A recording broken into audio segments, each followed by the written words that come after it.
ପାଟଯାତ୍ରାରେ ଏକାଠି ହେଲେ ତିନି ଗ୍ରାମର ପାତ୍ର ମାଝୀ ପରିବାର।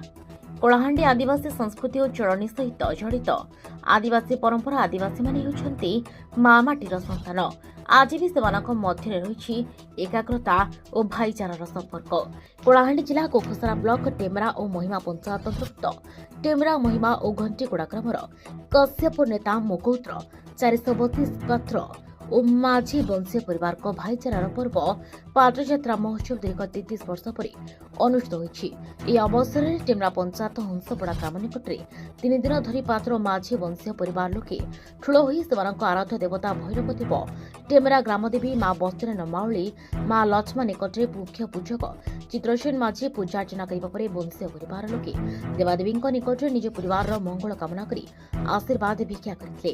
ଆଜି ପାଟଯାତ୍ରା ମହୋତ୍ସବ ଅବସରରେ ଏକ ବନ୍ଧୁ ମିଳନ ସମ୍ବର୍ଦ୍ଧନା କାର୍ଯ୍ୟକ୍ରମ ପାଟଯାତ୍ରା କମିଟିର ସଭାପତି ସୁଧୀର କୁମାର ପାତ୍ରଙ୍କ ଅଧ୍ୟକ୍ଷତାରେ ଅନୁଷ୍ଠିତ ହୋଇଥିଲା।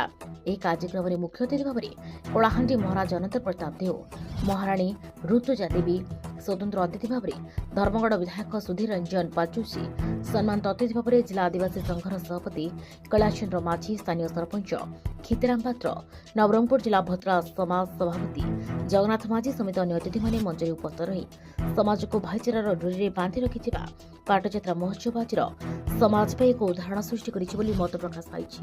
ଅନୁଭବ କରୁଛି କି ଆଜି ଏହି ଯାତ୍ରା ପାଇଁ ଆସିଲି।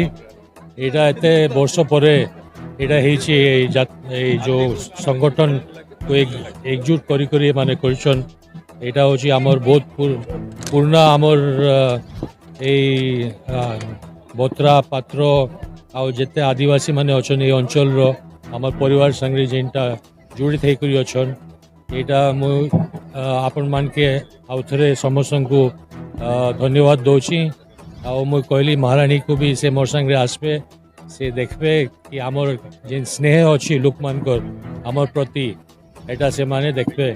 ଆଉ ଯେହେତୁ ମୁଇଁ ଏବେ ଆଉ ପଲିଟିକ୍ସରେ ନାଇଁ ନା, ମହାରାଣୀ ବି ପଲିଟିକ୍ସରେ ନାଇଁ ନା, ଏଥିଲାଗି ଆମେ ଆପଣମାନଙ୍କର ପାଇଁ ସବୁବେଳେ ସୋସିଆଲ କଜ୍ ପାଇଁ ଆମେ ଆପଣଙ୍କର ପାଇଁ ସାଙ୍ଗରେ ଅଛୁ।